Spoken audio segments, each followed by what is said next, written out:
आप सभी का स्वागत है इस इंटरव्यू में और आप मेरे साथ देख रहे हैं डॉक्टर शताब्दी हैं हरिहर हॉस्पिटल में। इस वक्त हम हैं, इनके बारे में बता दूं, आईवीएफ स्पेशलिस्ट हैं और गायनेकोलॉजिस्ट के तौर पर अपनी सेवाएं दे रहे हैं हरिहर हॉस्पिटल में। और इस तरफ पेशेंट है हमारे साथ मैडम। तो आज एक नए केस के बारे में हम बात करेंगे डॉक्टर शताब्दी से कि प्रेगनेंसी जब किसी ने प्रेग्नेंट होना होता है या कंसीव करनी होती है बेबी को, तो उसमें डिले जो पीरियड्स होते हैं उसका क्या रोल रहता है और उससे कितनी दिक्कतें आती हैं। तो ये केस है, ये जो पेशेंट यहाँ पर बैठे हुए हैं इनके जो पीरियड्स हैं वो डिले होते थे 35 to 40 डेज और इनको कंसीव करने में दिक्कत आ रही थी। तो ये डॉक्टर शताब्दी के पास आए और यहाँ पर इनका जो ये केस है ये सक्सेसफुल रहा और अब ये कंसीव कर चुके हैं। तो आपको सबसे पहले हमारी पूरी टीम की तरफ से शुभकामनाएं और बाकी की जानकारी हम डॉक्टर शताब्दी से लेंगे। मैम, ये अभी जैसे इनका केस है, आपने बताया कि पीरियड्स डिले होते हैं 35-40 डेज इनके थे, तो इसका क्या रोल रहता है प्रेगनेंसी के केसेस में? बेसिकली जिनके पीरियड्स डिले होते हैं उनमें जो नेचुरली हर महीने में एग बनता है वो एग नहीं बनता। प्रॉब्लम वहाँ अंडादानी के एंड पे प्रॉब्लम होती है। तो जैसे इनका केस था कि पीरियड लेट आते हैं और अपने आप से कोशिश कर रहे हैं, शादी का काफ़ी टाइम निकल जाता है, कोशिश कर रहे होते हैं और कईयों को ये लगता है कि पहले पीरियड की ट्रीटमेंट कराएं, पीरियड रेगुलर कराएं और फिर इस पीरियड एक बार रेगुलर हो जाते हैं तो फिर अपने आप बेबी ठहरेगा। बट वो चीज़ नहीं होती है।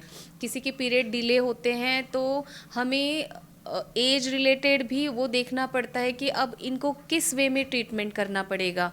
पीरियड ठीक करना वो एक अलग ट्रीटमेंट हो गई और कंसीव की तरफ जाके ट्रीटमेंट करना वो एक अलग वे ऑफ ट्रीटमेंट होता है। तो बेसिकली वही है। ये जब मेरे पास आए तो इनका केस मैंने स्टडी किया, फॉलो किया कि कहाँ किस वे में प्रॉब्लम आ रही है और इनका और कोई हमने जैसे ट्यूब टेस्ट होती है या किसी भी तरह की और हमने जांचें नहीं कराई। सीधे जब अल्ट्रासाउंड करके देखा पता लग गया और बेसिक जो दवाइयाँ और इंजेक्शंस होते हैं, जो 1-2 इंजेक्शंस, वो भी नहीं कि कोई 10-12 इंजेक्शंस लग रहे हैं ये या वो डेली जैसे कि आईवीएफ में हम करते हैं, उनमें से कोई ट्रीटमेंट इनका नहीं हुआ।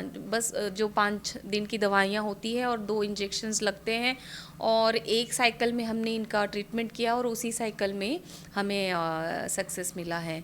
तो मेरा वही कहना है कि एक तो इनका एज ग्रुप वो भी मैटर करता है कि जैसे 25 to 30 एज ग्रुप में कोई भी इनफर्टिलिटी है या ट्राई कर रहे हैं कंसेप्शन के लिए और पीरियड रिलेटेड कोई भी दिक्कत आती है जिनके बारे में खुद से नॉलेज तो कपल को काफ़ी इसमें नहीं होता है।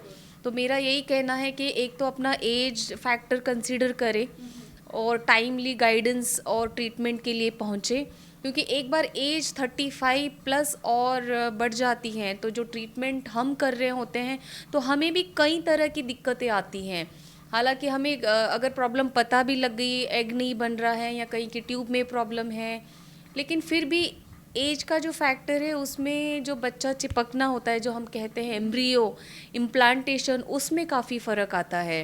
मतलब एज फैक्टर बहुत मैटर करता है इसमें। जैसे आपने इनका बताया, इनका एज कैटेगरी 25 to 30 के बीच में है, लेकिन जैसे ही 35 से क्रॉस कर जाते हैं तो दिक्कतें और ज़्यादा बढ़ जाती हैं अगर ये पीरियड्स डिले वाला केस है कंसीव करने के मामले में। तो अगर पीरियड डिले भी नहीं है, पीरियड रेगुलर भी आते हैं और कंसेप्शन के लिए ट्राई करना है तो भी एज फैक्टर एक बड़ा फैक्टर है। तो ट्रीटिंग डॉक्टर के लिए भी काफ़ी चैलेंजेस होते हैं।